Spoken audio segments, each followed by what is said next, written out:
A very good morning to all my dear students. Welcome to all of you at Forever Chemistry Classes. अब forever chemistry classes के नाम से जो ये channel है, इस पर आपको क्लास 9 की हिंदी में भी वीडियोस मिला करेगी। इंग्लिश मीडियम और हिंदी मीडियम दोनों टाइप में, दोनों मीडियम के अंदर आपको वीडियोस मिलेगी।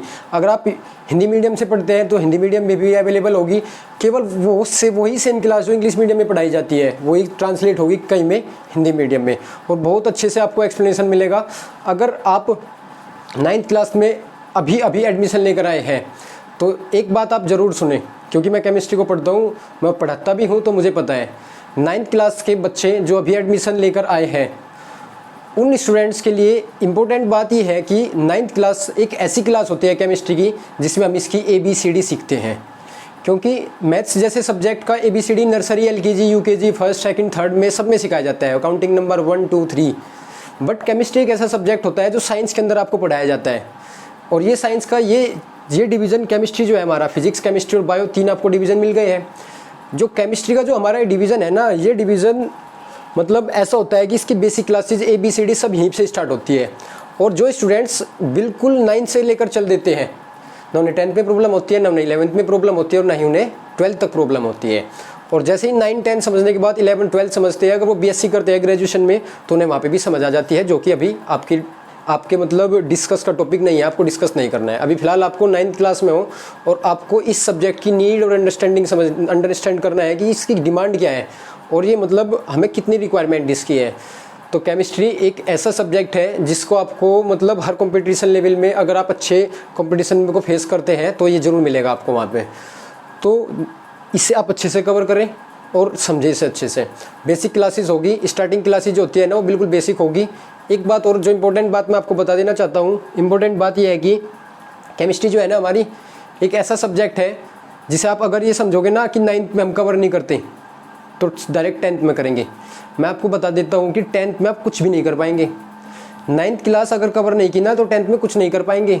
उसका रीज़न बिल्कुल क्लियर है कि जो इसकी बेसिक है, जैसे मैथमेटिक्स का बेसिक है वो इसकी काउंटिंग 1 2 3 ऐड करना, सब्ट्रैक्शन करना, यही तो है ना।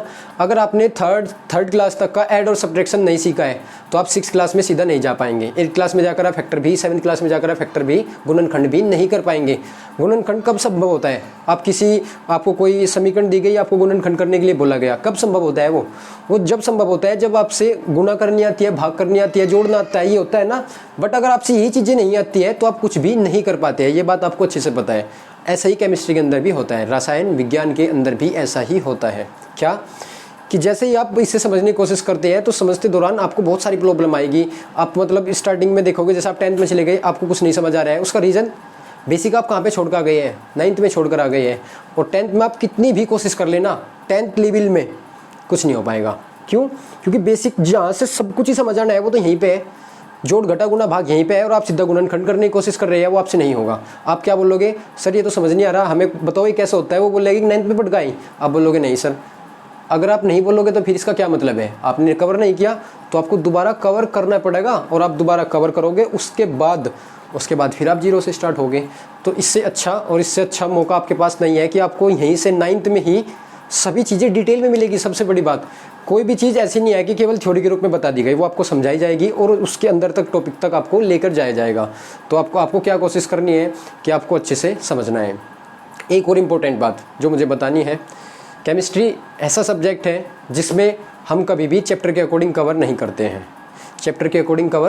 हम पहला चैप्टर स्टार्ट नहीं करेंगे, उसका बिल्कुल क्लियर कट रीज़न आपको समझ आएगा। जैसे आप ये चैप्टर कवर कर लोगे ना, दूसरा चैप्टर में जाओगे तो एक कहोगे कि ये वाला चैप्टर तो इस वाले चैप्टर में भी लगता है। अगर ये वाला चैप्टर हम कवर ना करते तो आप बोलोगे ये वाले तो हमें कुछ भी समझ नहीं आता। तो पहले हम क्या करते हैं, पहले बेसिक चीज़ें सीख लेते हैं और फिर केमिस्ट्री को स्टार्ट करेंगे। आपको ये मेथड मैं गारंटी देता हूँ, ये मेथड आपको ज़रूर समझ आएगा कि आपने तीसरा चैप्टर होता है, वैसे हमारा जो सबसे बेसिक चैप्टर होता है परमाणु संरचना, हम सबसे पहले परमाणु संरचना यानी कि एटॉमिक स्ट्रक्चर स्टार्ट करेंगे। और इस क्लास से मैं आपको गारंटी देता हूँ कि आपको 100% बाकी सब चीज़ें समझ आनी स्टार्ट होगी। तो चलो अपनी पहली क्लास स्टार्ट करते हैं। और आप चैप्टर की हेडिंग लगाइए, पार्ट 1 परमाणु संरचना। क्या हमारा पहला चैप्टर परमाणु संरचना, एटॉमिक स्ट्रक्चर। सो स्टूडेंट्स, पहला चैप्टर और उसके अंदर पहली हेडिंग हमारी क्या होगी, उसके अंदर हमारी जो सबसे पहली हेडिंग होगी वो होगी हमारी परमाणु। एटम किसे बोलते हैं, परमाणु किसे कहते हैं। अब कुछ बच्चे सोचने लगते हैं परमाणु बम तो नहीं है कहीं, नहीं, ये परमाणु बम नहीं है, ये परमाणु है, आपको बस समझना है परमाणु के बारे में, फिर आपको पता लग जाएगा कि हम परमाणु को देख सकते हैं नहीं, हमारे आसपास में परमाणु है नहीं है, आपको सब समझ आ जाएगा। हमारे आसपास में हर जगह परमाणु है, हर जगह परमाणु है हमारे आसपास में, पर ये वाला परमाणु नहीं है परमाणु बम, क्या आपको समझ रहे हो। तो अभी आपको समझ आएगा परमाणु क्या होता है। अब देखिए,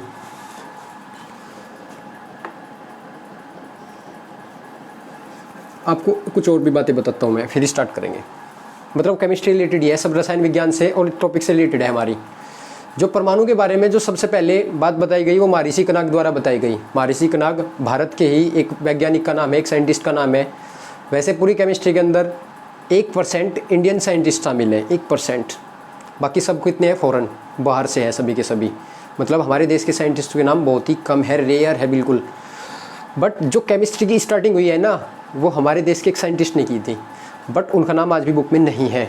ये क्या रीज़न है ये भी आपको समझ आएगा। सबसे पहले जो परमाणु के बारे में बताया वो महर्षि कनाक ने बताया। महर्षि कनाक ने परमाणु के बारे में जो सबसे पहली डेफिनेशन दी वो क्या दी, किसी तत्व का वह छोटे से छोटा भाग जिसे, किसी तत्व का सबसे छोटा भाग, किसी तत्व का सबसे छोटा भाग परमाणु कहलाता है। किसी तत्व का, लिखे आप नोट करें मेरे साथ ही, ये उनकी डेफिनेशन है, बट आप उनकी नाम से इसे लिख लें, कोई दिक्कत नहीं है, आप नॉलेज के लिए इसे आप लिख सकते हैं। किसी तत्व का सबसे छोटा भाग, किसी तत्व का सबसे छोटा भाग परमाणु कहलाता है, परमाणु कहलाता है।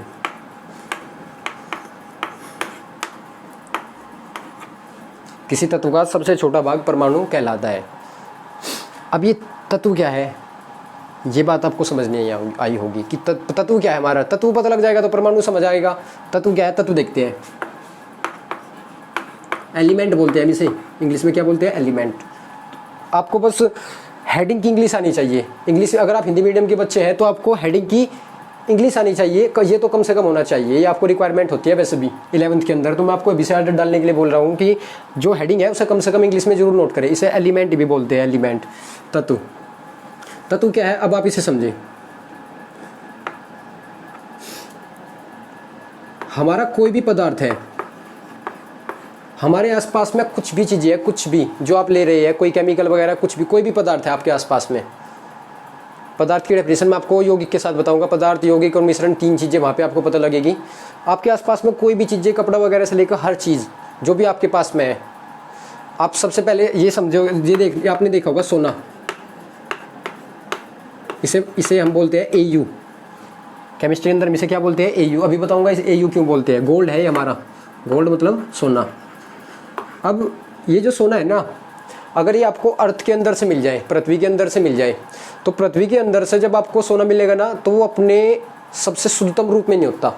शुद्धतम मतलब जिसमें अशुद्धियाँ ना हो, उसमें अशुद्धियाँ होती है। कोई भी चीज़ आपको अर्थ क्रस्ट, धरती के अंदर से निकाल के वहाँ से आप क्या करते हो, खुदाई करते हो और उसके अंदर से निकालते हो, उसमें अशुद्धियाँ जरूर होती हैं।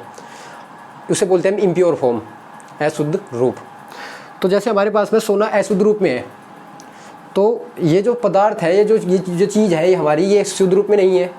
जब तक कोई चीज़ शुद्ध रूप में नहीं होती उसे हम तत्व नहीं बोल सकते। किसी भी पदार्थ का, किसी भी चीज़ का जो सबसे शुद्धतम रूप होता है, सबसे शुद्धतम रूप, वो क्या कहलाता है, तत्व।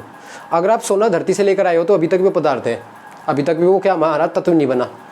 बट अगर उसी तत्व को आप बिल्कुल शुद्ध कर दो किसी भी तरीके से, इसके लिए एक अलग से चैप्टर पढ़ते हैं हम 10th में, धातु और अधातु। उसमें अंदर टेक्निक होती है धातु का निष्कर्षण, किसी चीज़ को हम साफ कैसे करते हैं, शुद्ध कैसे करते हैं। तो अगर कोई पदार्थ हमारे पास में है और वो बिल्कुल शुद्धतम रूप में है, किसमें है, बिल्कुल शुद्धतम रूप में है, तो मैं इसे क्या बोल सकता हूँ, तत्व। किसी पदार्थ का सबसे शुद्धतम रूप, किसी पदार्थ का सबसे शुद्धतम रूप तत्व कहलाता है। जैसे मैं बात करता हूँ गंधक की, किसकी बात करते हैं, गंधक की। आपने गंधक देखी है, गंधक को बोलते हैं हम सल्फर। क्या बोलते हैं, सल्फर। और इसे हम कहीं से रिप्रेजेंट करते हैं S से, कैपिटल S से। अब इनके बारे में बात होगी, सल्फर वगैरह, हाइड्रोजन, हीलियम, लिथियम, सबके बारे में बात होगी। अब हमारे पास में गंधक है, और जो गंधक है अगर ये शुद्धतम रूप में है, अगर ये कहीं में है हमारी सबसे शुद्धतम रूप में है, इसमें कोई भी अशुद्ध नहीं है, तो मैं इसी गंधक को क्या बोल सकता हूँ? तत्व। हमारे आसपास में जो चीज़ें मिलकर बनी हुई हैं वो सभी चीज़ तत्वों से मिलकर बनी हुई है, और इन तत्वों की कुल संख्या है 118। Hydrogen, helium, lithium, beryllium, boron, carbon, nitrogen, oxygen, fluorine, neon, ऐसे ही कितने हैं टोटल? 118 एलिमेंट्स, 118 तत्व हैं। और इन 118 तत्वों सारी प्रकृति में जितने पदार्थ हैं वो सब इनसे मिलकर बने हुए हैं, ठीक है। अब जैसे मैंने बात की गंधक की, गंधक भी एक तत्व है, बट अगर ये गंधक क्या हो? अशुद्ध रूप में हो। ये गंधक अगर अशुद्ध रूप में हो तो इसे हम तत्व नहीं बोल सकते। किसी पदार्थ के सबसे शुद्धतम रूप को ही तत्व बोला जा सकता है, ठीक है। अब मैंने ये बोला कि मेरे पास में एक गंधक का टुकड़ा है, ये मेरे पास में क्या है? एक गंधक का टुकड़ा है, उसका कोई पीस है हमारे पास में, और इस टुकड़े को मैं तोड़ना स्टार्ट करूँ, हथौड़ा, हैमर जो होता है हमारा हथौड़ा, उससे मैं इसे तोड़ना स्टार्ट करूँ, तो टूटने के बाद बहुत ज़्यादा हथौड़ा बजाने के बाद इसमें से छोटे छोटे कण निकल कर आए। क्या निकल कर आए? हमारे छोटे छोटे से कण निकल कर आए। ऐसे ही होगा, ये चीज़ आप कर सकते हो। किसी तत्व का सबसे छोटा भाग परमाणु कहलाता है। अब ये कोई तत्व था सल्फर, शुद्धतम रूप में भी होगा तभी तत्व बोलेगा। अब इसे तोड़ना स्टार्ट किया, अब इस तत्व का जो सबसे छोटा रूप आएगा वो कैसा कहलाएगा? परमाणु। तो किसी एक तत्व के अंदर कितने परमाणु होते होंगे? अनंत, बहुत सारे, लाखों और करोड़ों में होते होंगे, बिल्कुल, क्योंकि किसी तत्व का सबसे छोटा भाग होता है। जैसे सल्फर, आपने कोई तत्व लिया, गंधक, अब इसके पास में आपका एक टुकड़ा है, अब इसे तोड़ो तो इसमें से छोटे छोटे कण कितने निकलेंगे? लाखों और करोड़ों कण निकलेंगे। तो उसमें जो सबसे छोटा कण होगा, उसे हम क्या नाम देंगे? परमाणु। अब मेरे पास में ये चौक है, हमारे पास में ये चौक है, अब इस चौक में छोटे छोटे कण कितने होंगे? आप इमेजिनेशन करो, कल्पना करो, आप कितने होंगे? लाखों और करोड़ों। अब मैं इसे तोड़ना स्टार्ट करूँ, इसे तोड़ता हुआ चलूँ, मैंने इसका अब ये वाला रूप निकाल लिया, अभी भी ये परमाणु नहीं बना, अब ये तत्व है। सपोज कर रहे हैं कोई तत्व है हमारा, पूरा तत्व था ये, मैंने तोड़ दिया, अब ये तत्व है। ये परमाणु कब बनेगा? जब इसमें से सबसे छोटा कण निकाला जाएगा। जैसे मैंने अपनी अंगुली पे निकाल लिया है सबसे छोटा कण। अब ये तो सबसे छोटा जरूरी नहीं है कि ये सबसे छोटा हो, इसे और भी छोटा किया जा सकता है। यानी कि क्या हुआ? मीनिंग क्या है हमारे इसका? कभी भी हम परमाणु को देख नहीं सकते, कभी भी परमाणु को हम देख नहीं सकते। We can not see the atom, हम एटम को कभी सीन नहीं कर सकते, परमाणु को कभी नहीं देख सकते। उसका रीज़न क्योंकि वो सबसे छोटा रूप है। क्या है? उसका सबसे छोटा रूप है, और छोटे रूप को आप कभी भी नहीं देख पाएंगे। हम बात करेंगे आगे इसका आकार कितना होता है, तो इसके आकार के बारे में हम आगे बात करेंगे। बहुत ही छोटा आकार होता है इसका। जैसे जैसे लेक्चर्स आगे बढ़ेंगे आपको समझ आता चले जाएगा कि सारी चीज़ें कैसे होती है। फर्स्ट टाइम पढ़ रहे हो तो ऐसा लगता है कि पता नहीं कितनी ज़्यादा चीज़ें बताई जा रही है, हाइपर हो जाता है माइंड, कभी कभी माइंड में आता ही नहीं कुछ। तो ऐसा ना करें, पहले आप समझे, कोई बात नहीं, फिर अगली लेक्चर पे जाए, 2-3 लेक्चर समझने के बाद आपको समझ आएगा ये सारी चीज़ें ऐसे थी, क्योंकि रिपीट होती है बार बार। तो 2 या 3 लेक्चर के बाद आपको सब समझ आना स्टार्ट हो जाएगा। ओके स्टूडेंट्स, तो तत्व क्या है? किसी भी पदार्थ का सबसे शुद्धतम रूप, किसी भी चीज़ का सबसे शुद्धतम रूप निकाल के लिया वही तत्व है। और ऐसे कुल तत्व कितने हैं हमारे? 118। अभी इनके बारे में भी बात होगी। अब परमाणु आप समझ गए, परमाणु और तत्व क्या है? जैसे हम किसके डेरिवेटिव है ये बताओ, हम कहाँ से आए हैं? हम अपने माँ बाप से आए हैं ना। ठीक उसी प्रकार परमाणु किससे आया है? तत्व से निकाल कर लाए हैं उसे। और कैसे निकाल कर लाए हैं? तोड़ तोड़ कर सबसे छोटा कण निकाल लाए है, और सबसे छोटे कण को हमने क्या नाम दे दिया है? परमाणु। तो तत्व और परमाणु में पहला अंतर ये होता है कि परमाणु जो होता है ना वो किसी तत्व का भाग होता है, जबकि तत्व जो है ना वो परमाणु का भाग नहीं होता। क्या बोला मैंने? तत्व परमाणु का भाग नहीं होता है, परमाणु तत्व का भाग होता है। बट यह है कि वो परमाणु बार बार बहुत ज़्यादा इकट्ठे हो जाते हैं और किसी एक बड़े तत्व का निर्माण कर लेते हैं। ऐसे होता है ना, जैसे बिल्डिंग और कमरे रिपीट करते चले जाओ, बिल्डिंग तैयार हो जाती है, और उस बिल्डिंग का जो सबसे छोटा कमरा है उसे हम क्या बोल सकते हैं? परमाणु। तो परमाणु के बारे में आपको पता लग गया। ये जो डेफिनेशन सबसे पहले दी थी, किसने दी थी? महर्षि कणाद ने दी थी, बट इनका नाम आज भी हमारी बुक्स के अंदर नहीं है। इसका रीज़न, इसका बिल्कुल क्लियर कट रीज़न ये है कि जो परमाणुओं के बारे में जो बात बताई उन्होंने बताई थी ना, थ्योरी एक चीज़ होती है, थ्योरी सिद्धांत। थ्योरी क्या होती है कि जैसे मैंने किसी चीज़ के बारे में देखा और एक्सप्लेन कर दिया, और मैंने उसका केवल थ्योरेटिकल पोर्शन, मतलब उसे लिख के दिखा दिया कि ऐसा ऐसा इसके अंदर होता है, परमाणु ऐसा होता है, मैंने उसके बारे में लिख के दे दिया कि ये चीज़ है इसके अंदर। और मेरे से किसी ने पूछ लिया भाई प्रूफ दो आप। अब मैं उन्हें प्रूफ ना दूँ, बट मैंने अपनी बात रख दी, तो वो चीज़ एक्सेप्ट नहीं होती। हमारी केमिस्ट्री के अंदर जर्मनी के अंदर अपनी चीज़ को पेश करना पड़ता है। जर्मनी के अंदर एक शहर का नाम है जेनेवा। जेनेवा के अंदर हमें जाकर रजिस्टर कराना होता है कि हमें ने डिस्कवरी की है, और डिस्कवरी के बेसिस पर हमें उसके एक्सपेरिमेंट एविडेंस सबूत देने होते हैं। और सबूत अगर परफेक्ट होते हैं और वो चीज़ बिल्कुल फर्स्ट टाइम डिस्कवरी होती है और वो बिल्कुल नई चीज़ है, अगर वो पहले रिपीट नहीं किसी ने नहीं की, तो हमारा नाम वहाँ पे दर्ज किया जाता है। और नाम दर्ज करने के बाद वो हमारी नॉवेल्स हमारी बुक्स के अंदर तक छपना स्टार्ट होते हैं। ऐसा ही होता है। बट मारिसी कनाग ने प्रैक्टिकल प्रूफ नहीं दिए, मतलब वो चीज़ सिद्ध करके नहीं दिखाई। इस वजह से उनकी मृत्यु के बाद ये थ्योरी भी ख़त्म हो गई और उनकी मृत्यु के साथ ही उन परमाणु की डेफिनेशन ख़त्म हुई। तो अब थोड़ा समय लगा, क्योंकि चीज़ें दूसरे लोगों ने फिर पढ़ना स्टार्ट की तो उन्हें बिल्कुल जीरो से स्टार्ट करा। तो जो इन्होंने डेफिनेशन दी थी, उस डेफिनेशन की एक सबसे खास बात मैं आपको कम से कम लेक्चर 2 के अंदर तक बताऊंगा। फर्स्ट के अंदर तक नहीं बता पाएंगे क्योंकि बहुत समय लगेगा अभी। तो परमाणु के बारे में 1500 ईस्वी के आसपास जो सबसे पहले बताया था वो किसने बताया था? महर्षि कनाग ने। अब जो केमिस्ट्री के अंदर नाम दर्ज होते हैं, अब उनका नाम स्टार्ट होगा। सबसे पहले जो हमारे साइंटिस्ट हैं जिनका नाम है जोहन डाल्टन। क्या नाम है? Johan Dalton. 1808 ईस्वी में, 1808 ईस्वी, देखो कितना टाइम हुआ, 300 साल के अराउंड, 308 ईयर्स के अराउंड। ये अप्रोक्स टाइम है ना, 300 लगभग 300 साल के 20 तक का, बीच में किसी को कुछ भी नहीं पता लगा केमिस्ट्री में क्या हो रहा है। काश अगर महर्षि कनाग की वो थ्योरी आगे तक चलती और प्रैक्टिकल रूप देने के बाद वो आगे बढ़ती, तो शायद आज हमारे देश का नाम होता केमिस्ट्री के अंदर, और आज हम बहुत आगे चले जाते। ऐसे ही होता। जितनी मतलब अब तक डिस्कवरी हुई है ना केमिस्ट्री के अंदर, उससे कम से कम हम अभी भी 100-150 साल पीछे है। अगर उस समय से चली हुई होती तो आज हम इसमें एडवांस हो गए होते। कोई बात नहीं, फिर भी अगर समय के साथ जो मिला है उसे एक्सेप्ट करना चाहिए। डाल्टन, जॉन डाल्टन ने 1808 में परमाणु के बारे में बताया। जो उन्होंने बात बताई थी बिल्कुल ये तो बात उन्होंने ज़रूर बोली, बट उनकी और इनकी डेफिनेशन में एक कमी है, मैं बताता हूँ। डाल्टन ने भी वही बात बताई, किसी तत्व का सबसे छोटा भाग, किसी तत्व का सबसे छोटा भाग, सबसे छोटा रूप क्या कहलाता है? परमाणु कहलाता है, जिसे विभाजित नहीं किया जा सकता। मैं बोल देता हूँ पूरी परिभाषा। डाल्टन के अनुसार, नोट करें आप, डाल्टन के अनुसार परमाणु की परिभाषा है ये। डाल्टन के अनुसार किसी तत्व का सबसे छोटा भाग परमाणु कहलाता है, किसी तत्व का सबसे छोटा भाग परमाणु कहलाता है जिसे विभाजित नहीं किया जा सकता, जिसे विभाजित नहीं किया जा सकता। अब ये लास्ट लाइन का क्या मीनिंग है हमारा?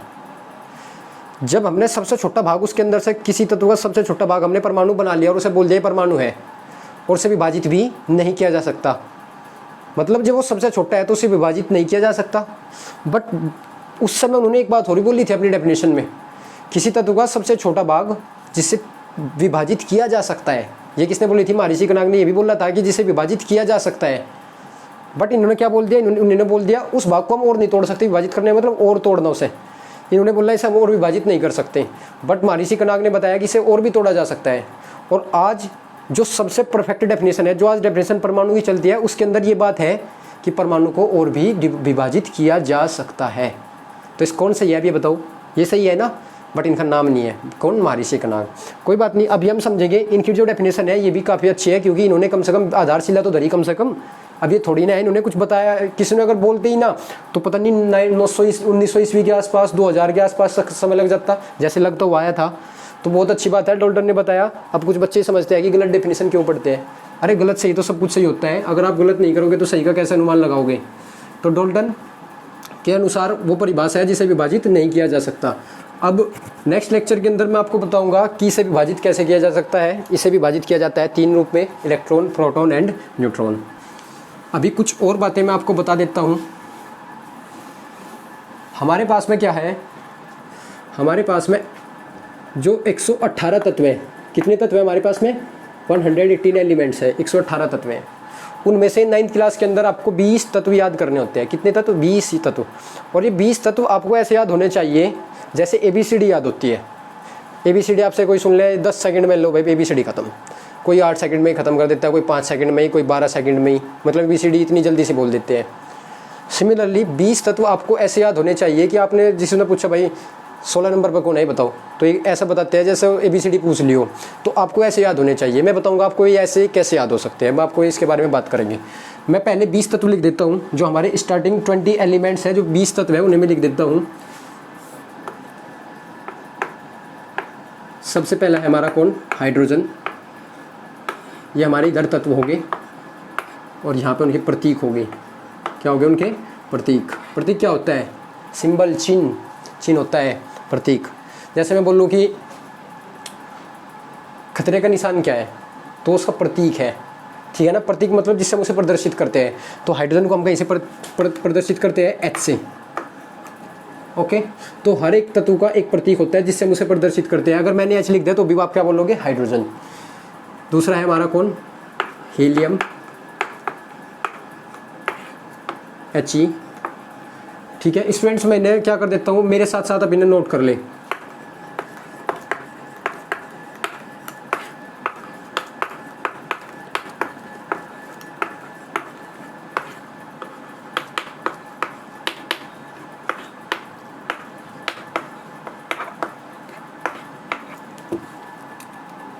Carbon,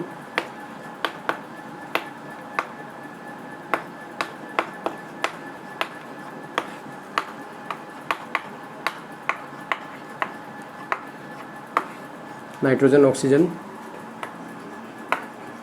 fluorine, neon, sodium, magnesium,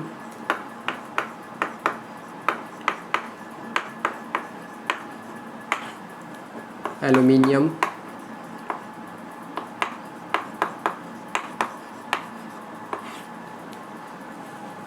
silicon, phosphorus,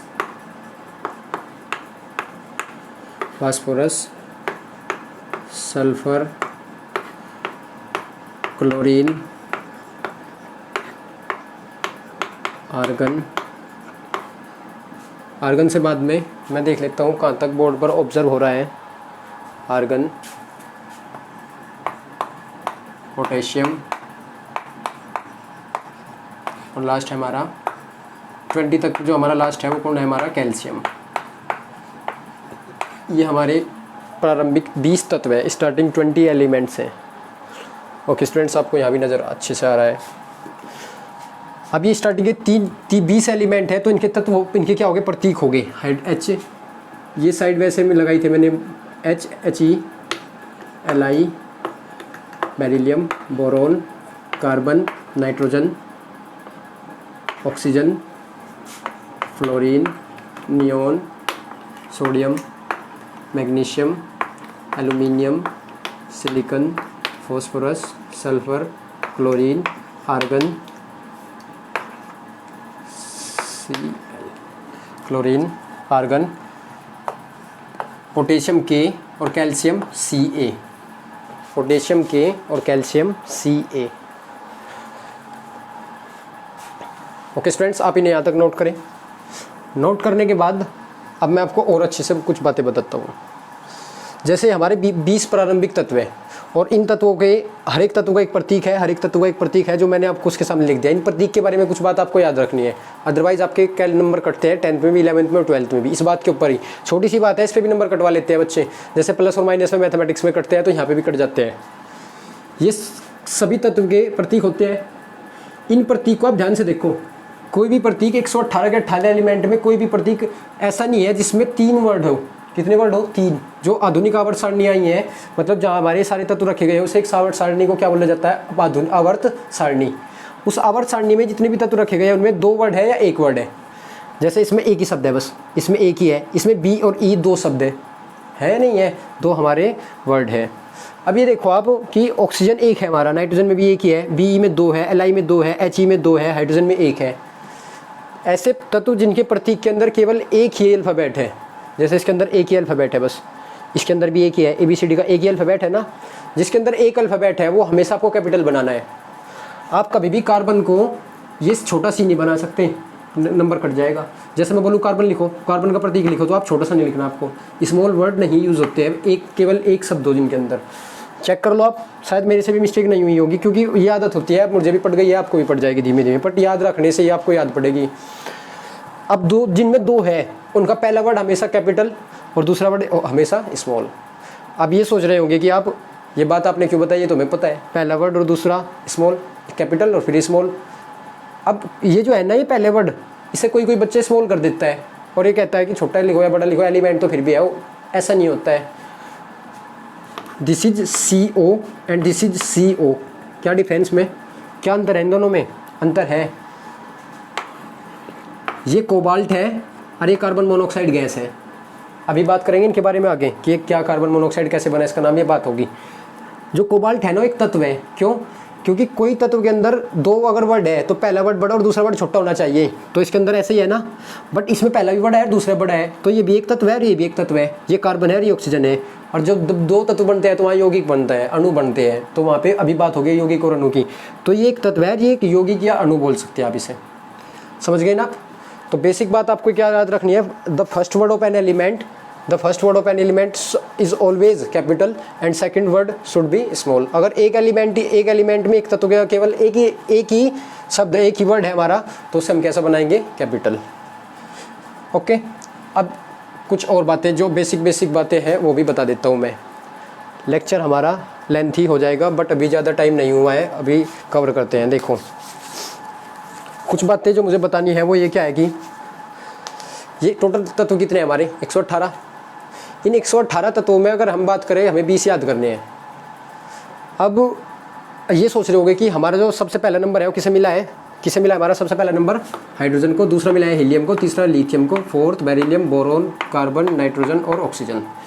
इधर से आर्गन को 18, 17, 16, 15, 14, 13, 12, 11, 10 और 9 और इसे 19 और इसे 20, ये नंबर इन्हें मिले हैं। सबसे पहला क्वेश्चन जो बच्चों के दिमाग में आ सकता है, स्टूडेंट सोच सकते हैं कि ये बात क्यों है, जिसे बिल्कुल बेसिक से सब चीज़ें सीखने होती है ना, वो बिल्कुल क्वेश्चन निकालता है कि ये ऐसा क्यों है। और जब तक क्यों नहीं लगाओगे आप, अच्छे स्टूडेंट नहीं माने जाते। अब हाइड्रोजन के आगे हाइड्रोजन को पहला क्यों मिला है, हीलियम को पहला नंबर क्यों नहीं मिला? ये 118 में सबसे पहले नंबर पे कार्बन को क्यों नहीं रखा गया? ऐसा भी तो हो सकता था सबसे पहले कार्बन को या सबसे एंड में कार्बन को रखें, ये कोई बात हो सकती है। तो पहले आप ये देख ले कि हर तत्व का एक नंबर है, हर तत्व का एक पर्टिकुलर स्थान है। मैं आपको बताता हूँ, इन तत्वों को हम परमाणु भी बोलते हैं। तत्वों को हम क्या बोल सकते हैं? परमाणु। मैंने आपको बताया था तत्व और परमाणु में कोई अंतर नहीं होता है, तत्व और परमाणु दोनों एक ही चीज़ होती है, बस अंतर होता है तो किसका? आकार का। ये सबसे छोटा भाई है इसका, तत्वों का सबसे छोटा भाई कौन है? परमाणु। इसके अंदर की सबसे छोटी चीज़ परमाणु ही है। तो ये मैं हाइड्रोजन को परमाणु भी बोल सकता हूँ, तत्व भी। जैसे मैंने बोला हाइड्रोजन परमाणु, तो आप क्या समझोगे? हाइड्रोजन सबसे छोटे रूप में आ गया। मैंने बोला हाइड्रोजन तत्व, तो आप क्या सोचोगे? बड़ा आकार वाला है। तो तत्व बोल रहा है, परमाणु एक ही बात है, ठीक है। जैसे बुक्स पढ़ते हैं ना, तो कहीं कहीं पे लिखाता है हाइड्रोजन तत्व, कहीं पे लिखाता है हाइड्रोजन परमाणु। और जबकि बच्चे जब बुक की रीडिंग करते हैं तो उन्हें समझते हैं ये भी हाइड्रोजन ही है, ये भी हाइड्रोजन ही है तो दोनों हाइड्रोजन ही। बट जहाँ पर उन्हें परमाणु बोल रहा वहाँ छोटे आकार वाला है, जहाँ उन्हें तत्व बोल रहा वहाँ बड़े आकार वाला है, बस इतना अंतर है। अब ये हाइड्रोजन जो है अभी ये इसका जो ये क्रम है, ये सब क्रम मिला है 1 2 3 4 क्रम में दिया गया है ना। तो जो नंबर है ना इसका, ये कहलाता है इसका परमाणु क्रमांक। क्या कहलाता है इसका? परमाणु क्रमांक। इस परमाणु का कौन सा क्रम है? कहाँ पे? आवर्त सारणी के अंदर। अभी बात करेंगे आवर्त सारणी क्या चीज़ है, अभी आपको इसके बारे में कुछ नहीं पता। तो हाइड्रोजन को सबसे पहला स्थान मिला है, हीलियम को दूसरा स्थान मिला है। हाइड्रोजन का परमाणु क्रमांक कितना है? 2। लिथियम का कितना है परमाणु क्रमांक? 3। बेरिलियम का कितना है? 4। अगर मैं आपसे पूछूँ कार्बन का परमाणु क्रमांक कितना है? 6 बोलोगे ना। बट अगर आपको ये चीज़ याद नहीं हुई तो आप केमिस्ट्री में कुछ नहीं कर पाओगे। इन सब बेसिक तत्वों से ही सब कुछ चलता है। आपको पता है आपको घर में रहने के लिए खाना आवश्यक है। अगर आपके घर में पैसे नहीं है और खाना आपके घर में उपलब्ध नहीं होगा, पैसे से हम क्या करते हैं? अपनी नीड कंप्लीट करते हैं, अपनी आवश्यकताएं पूर्ण करते हैं। उसी प्रकार केमिस्ट्री के अंदर इन तत्वों से हम अपनी केमिस्ट्री पूर्ण करते हैं और ये कहीं पर भी ख़त्म नहीं होती है। 9, 10, 11 फर्स्ट ईयर BSc MSc कहीं तक चले जाओ, ये सारी की सारी काम आते ही रहते हैं। तो जो आवश्यक चीज़ें उन्हें पहले पूर्ण करें, ये आपको भी समझना चाहिए। तो आपको याद करने होंगे, याद करने के बारे में आपको बताऊंगा याद कैसे करते हैं इन्हें। अब ये इन्हें 20 तक का मैंने क्या दे दिया? परमाणु क्रमांक। मैं आपसे पूछूं कैल्शियम का परमाणु क्रमांक कितना है, तो आपको बोलना है 20 है। पोटेशियम का परमाणु क्रमांक कितना है? 19 है। सोडियम का कितना है? 11 है। फ्लोरीन का कितना है? 9 है। नियोन का कितना है? 10 है। ऐसे है नहीं हमारे? ओके। अब पहला नंबर हाइड्रोजन को क्यों मिला, ये क्वेश्चन था हमारा। हर एक, अगर हमारे पास में ये बातें मुझे आपको बतानी है, मतलब ये देखो आप कि आपके पास में स्कूल में केवल एक बच्चा है, हमारे एक स्कूल है और उस स्कूल की क्लास के एक अंदर 9th क्लास के अंदर केवल एक स्टूडेंट है हमारा। कितना? एक ही स्टूडेंट। क्या टीचर को उस स्टूडेंट के लिए रजिस्टर बनाने की आवश्यकता है? उसके पेरेंट्स के बारे में इंफॉर्मेशन रखने के लिए, उसके घर का कॉन्टैक्ट रखने के लिए क्या उस बच्चे की डिटेल रखने के लिए आवश्यकता है हमें एक रजिस्टर बनाने की? नहीं। क्यों? क्योंकि इसकी संख्या कितनी है? एक। अगर मैं बोलूँ मेरी क्लास के अंदर 20 स्टूडेंट हैं तो मैं क्या बोलूँगा कि मुझे रजिस्टर बनाने की आवश्यकता है? नहीं, बिल्कुल मुझे रिक्वायरमेंट है। रीज़न, क्योंकि एक बच्चा कम होता है, लिमिटेड संख्या है, उसके अंदर हम उसे याद कर सकते हैं। बट अगर संख्या ज़्यादा होती चली जाती है तो इन्हें याद रखना मुश्किल हो जाता है। उसके लिए हम क्या करते हैं, रजिस्टर मेंटेन कर लेते हैं कि इसका रोल नंबर भी इसके अंदर होगा, इसका फ़ोन नंबर भी, इसके मदर नेम, फादर्स नेम वगैरह वगैरह सब उसकी डिटेल इसके अंदर होगी। ये किस दिन आया, किस दिन आया, सब कुछ रखेंगे। बट अगर एक बच्चा हो तो लिमिटेड केस में हम उसे याद रख सकते हैं।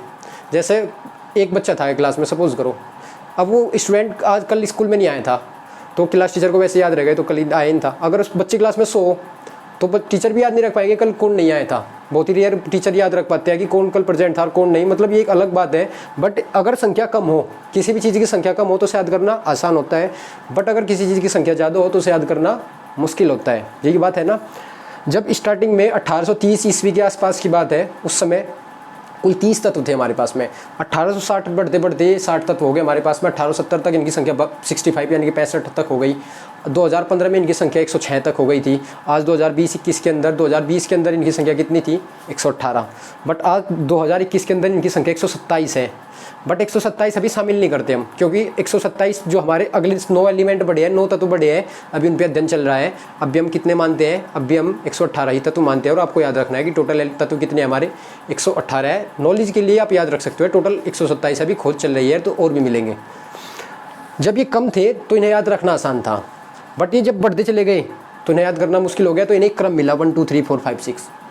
अब हाइड्रोजन को 1 क्यों मिला, फिर उसी क्वेश्चन पर आ गए। अब मिलने का कारण मैं बताता हूँ। हर एक चीज़ को वर्गीकृत किया जाता है। वर्गीकृत मतलब बांटना। मैं कहूँ कि मैंने वर्गीकरण कर दिया तत्वों का, इससे पहले इसे दे दिया, दूसरे इसे दे दिया, बांटा ही तो मैंने, वर्गीकरण ही तो किया। वर्गीकरण करने का हमेशा कोई आधार होता है, मतलब कोई रीज़न होता है। जैसे आप स्कूल में प्रेयर करते हैं, प्रेयर के अंदर हम बच्चों को लाइन में लगाते हैं, स्टूडेंट्स को लाइन में लगाया जाता है, अभी आप लाइन में लगो। वहाँ पे वर्गीकरण करने का क्या मेथड होता है, क्या ट्रिक लगाते हैं हम? अकॉर्डिंग टू हाइट, हाइट के अनुसार खड़े हो जाओ, ऐसे बोलते हैं ना। जिसकी हाइट सबसे कम है वो सबसे आगे आएगा और जिसकी हाइट सबसे कम है वो सबसे पीछे जाएगा। अब ये क्या है? अकॉर्डिंग टू हाइट खड़ा किया मैंने। अब मैं बोलूँ कि मुझे रजिस्टर में स्टूडेंट्स के नाम लिखने हैं, मेरी क्लास में 30 स्टूडेंट हैं और मुझे इनके बच्चों के नाम इसमें रजिस्टर करने हैं, तो मैं कैसे करूँगा? मैं अल्फ़ाबेट अकॉर्डिंग, जिसका नाम ए के अकॉर्डिंग ए है वो सबसे पहले लिखूंगा, जो बी वाले हैं उन्हें फिर रखूंगा, फिर सी वालों को, फिर डी वालों को, ऐसे कर सकता हूँ। या मैं एक दूसरी टेक्निक भी अपना सकता हूँ, क्या? जिसका वजन सबसे कम है वो सबसे पहले रखूंगा मैं। एक तो हमारी क्लास में 30 किलोग्राम का ऐसे पहले रख देते हैं, जिसका 32 किलोग्राम है उसे रख देते हैं, जिसका 32.5 है और 32.6 है उसे उसी क्रम में रख देते हैं। ऐसे भी कर सकता है। कोई ना कोई रीज़न के अकॉर्डिंग रोल नंबर मिलते हैं। अब एज के अकॉर्डिंग भी रख सकते हैं, किसकी उम्र कितनी है, जिसकी एज सबसे कम है उसे सबसे पहले रख दिया। एक मतलब कुछ ना कुछ तरीका है। अब हमारे स्कूल में क्या चलता है, हमारे स्कूल सर कॉलेज के अंदर अकॉर्डिंग टू अल्फ़ाबेट चलता है। तो वर्गीकरण तो किया ना हमने, वर्गीकरण किस आधार पे किया? According to age, according to alphabet, sorry according to alphabet. अब यहाँ पे भी इनका वर्गीकरण किसी न किसी आधार पे तो किया गया होगा। हाइड्रोजन को पहला नंबर किसी न किसी आधार पर तो दिया गया होगा। तो वो क्या है? इनका भार। वो क्या है? इनका भार। इन सभी तत्वों में भार है। अब आप ये चीज़ समझ लो, हर वो चीज़ जो पृथ्वी पे एग्जिस्ट करती है, कोई भी चीज़ अगर पृथ्वी पे हमारे आसपास में है जिसका अस्तित्व है तो उसमें भार होता है। क्या होता है? उसमें भार जरूर होता है। तो जब अगर ये तत्व है तो इनमें भार भी होगा। अब हाइड्रोजन का जो भार है ना वो सबसे कम है। कितना है? इसका भार भी एक ही है। परमाणु क्रमांक तो इसे मिला 1 और इसमें भार कितना था? कम था। अब हीलियम में भार जो होता है वो 4 होता है। अभी इनके बारे में डिटेल में बात होगी। अब किसी का भार 1 है, किसी का भार 4 है और मुझे भार के अनुसार रखना हो तो मैं सबसे पहले किसे रखूँगा? जिसका भार सबसे कम है। तो इनका जो क्रम है वो उनके भार के अनुसार है। इसमें इससे भी ज़्यादा है, उसमें इससे भी ज़्यादा है, इसमें इससे भी ज़्यादा है, इसमें इससे भी ज़्यादा है। और इसके भार को बोलते हैं परमाणु भार। परमाणु भार। हर एक तत्व के पास में 2 क्वालिटी जरूर आपको याद रखनी है, एक उसका परमाणु क्रमांक और इसका एक परमाणु भार। जैसे मैं आपको बात करूं, लिथियम का है परमाणु भार 7। कितना है? 7। अब लिथियम का परमाणु भार 7 है तो देखो आप 1 2 3 क्यों दिया मैंने इसे? 1 4 7 है ना इनका भार। बढ़ते हुए क्रम में है भार के, तो इन्हें 1 2 3 दे दिया। अब मैं हीलियम को पहले क्यों नहीं रख सकता?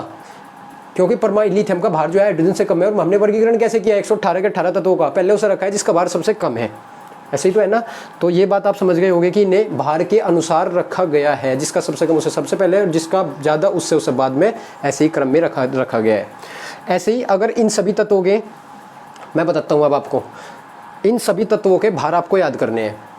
अगर आपने भार नहीं ज्ञात किया तो आप न्यूट्रॉनों की संख्या ज्ञात नहीं कर पाएंगे आगे। न्यूट्रॉनों की संख्या ज्ञात नहीं कर पाएंगे तो नाभिक का आकर्षण बल नहीं ज्ञात कर पाएंगे। अब ये चीज़ आपको ये लग रही होगी ये क्या चीज़ आ गई, इनमें इतना इंटरेस्ट आता है पढ़ने में, आपको बहुत अच्छे समझ में आएगा, बट आपको पहले ये सारी चीज़ करनी होगी। जब तक आप ABCD नहीं सीखेंगे तब तक आप फॉर्मूला नहीं बनाएंगे, जब तक आप ABCD नहीं सीखेंगे तब तक आप एक पूरा वर्ड नहीं तैयार कर पाएंगे, एक पूरी एस्से नहीं लिख पाएंगे, एक पूरी निबंध नहीं लिख पाएंगे, आपको एक स्टोरी लिखनी है आप नहीं लिख पाएंगे। आपको पहले क्या करना है, सबसे पहले बेसिक चीज़ें सीखनी है और बेसिक चीज़ें याद होनी चाहिए। अगर ये सोचो कि आपने 4th क्लास में ऐड और सब्ट्रैक्शन के अच्छे फॉर्मूले सीखे थे कि ऐड ऐसे किया जाता है, ऐड ऐसे किया जाता है, आपने सीखे तो थे पर आप भूल गए, अब उसका कोई फ़ायदा नहीं होगा, क्योंकि वो वहाँ लगेगा ना जब अप्लाई होगा किसी अगली क्लास में, तो आप फिर कहोगे यार मैं तो भूल गया था। जब आप भूल गए तो उसका फ़ायदा क्या हुआ, फिर उसे दोबारा जाकर पढ़ोगे। तो जो चीज़ आपको मिल रही है उसे वही ख़त्म करो और आपको ट्रिक मिलेगी, ट्रिक से आप अच्छे से कवर कर पाओगे। जैसे अब इन सब के भार याद करने हैं, एक बात, अगर इन सब के आपको भार याद करने हो तो मेरे पास में है 100 ट्रिक।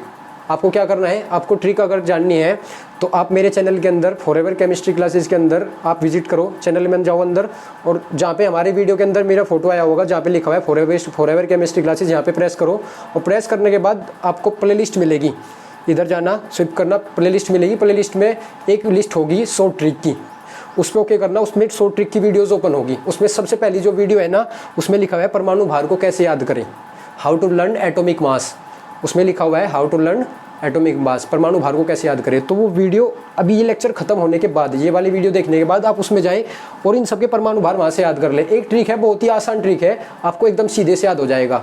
ओके स्टूडेंट्स, ये भार आपको याद करने हैं, वहाँ ट्रिक से 2 मिनट लगेगी, आपको बहुत अच्छे से याद हो जाएगा। अब ये तत्व कैसे याद करें, अब इन तत्वों को याद करने की कोई ट्रिक नहीं है, ये डायरेक्ट याद करने होते हैं। मैं बताता हूँ कैसे याद करोगे, मतलब मैं कुछ चाहता हूँ कि आप इसे ट्रिक से भी याद ना करो, अगर आपके पास में ट्रिक है तो आप कोशिश करें इसे याद भी ना करना, क्योंकि ये चीज़ ऐसी है कि आपको अच्छे से दिमाग में होनी चाहिए, क्योंकि 9, 10, 11, 12 में आएगी। अगर वहाँ पे आप ट्रिक लगाते रह गए तो दिक्कत होगी। बहुत आसान मेथड है, ये भी बता देता हूँ मैं आपको। 4 दिन में आपको याद करने हैं, आप होशियार मत बनना कि मैं एक ही दिन में से याद करूँगा, आपको 4 दिन में याद करने हैं। कैसे, पहले आप 5 याद करें स्टार्टिंग के, hydrogen helium lithium beryllium boron, hydrogen helium lithium beryllium boron, बोलते रहो, लुक में बोलते रहो, बार बार बोलते रहो, ठीक है। आपने 5 बोल दिए, अब इसके बाद क्या करो, एक दिन का काम खत्म, मतलब खत्म नहीं हुआ अभी, जैसे बोल दिए, अब 5 बार बोल लिया आप, अब उस कॉपी को साइड में रख दो, फिर अपने माइंड को मतलब आंख बंद करो, कहीं और देखो, आपकी मर्जी है। अब कोशिश करो hydrogen helium lithium beryllium boron में भी फर्स्ट टाइम आपकी गलती होगी, आप गलत होगी, 1-2 भूल जाएंगे आप, कोई दिक्कत नहीं, आप एक बार फिर वहाँ जाकर देखना, जब आप दोबारा होगे ना तो गलती नहीं होगी, ठीक है। इसमें कुल 5 मिनट लगेगी, इसमें समय भी नहीं लगता, सबसे खास बात है इसमें समय नहीं लगता इस टेक्निक में, ये 5 मिनट लगेगी। फिर जब आपको हो जाए एक बार आप लिख के देख लेना, जैसे आप लिख के देख लोगे आपका काम खत्म।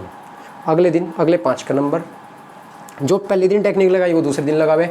जब आपका दूसरे दिन अगली 5 याद कर लोगे, उस समय आपको दोनों लिख के देखने हैं, पिछले दिन के भी और अगले दिन के भी। अब क्या होगा, वो वाले भी प्रैक्टिस में आएंगे तो वो तो और पक्के हो जाएंगे। फिर अगले दिन फिर अगले 5 और फिर अगले दिन फिर 5। जब तीसरे दिन का करोगे तो सारे लिख के देखो, और चौथे दिन में तो सारे लिख के देखने हैं। और एक बार लिख के देख लो, मैं बताता हूँ कम से कम 50-100 बार तो मैं बोल लूँगा इन्हें, 50-100 बार मैं बोल लूँगा तो 50-100 बार तुम भी लिखोगे। और जब चीज़ प्रैक्टिस में आती है तो आपको उसकी पावर पता है, जब चीज़ प्रैक्टिस में आती है तो वो बहुत अच्छे से याद हो जाती है। तो इन तत्वों के परमाणु भार आप याद करें, परमाणु क्रमांक भी मैंने आपको बताया, 5-5 याद करें तो बहुत अच्छे से आपको याद हो जाएगा। अब नेक्स्ट लेक्चर के अंदर हम मिलेंगे, इस लेक्चर में यहीं तक कवर करेंगे। आपको यहाँ तक बहुत अच्छे से नोट्स बनाने स्टार्ट करने हैं, जितने अच्छे आपके नोट्स हो गए उतनी मेमोरी आपकी शार्प हो जाएगी। नोट्स आपके पास में होना आवश्यक है, बहुत अच्छे से नोट्स बनाएं। और अगर ये वीडियो आपको पसंद आई है तो वीडियो को लाइक करें और शेयर करें और चैनल को सब्सक्राइब करें। Thank you.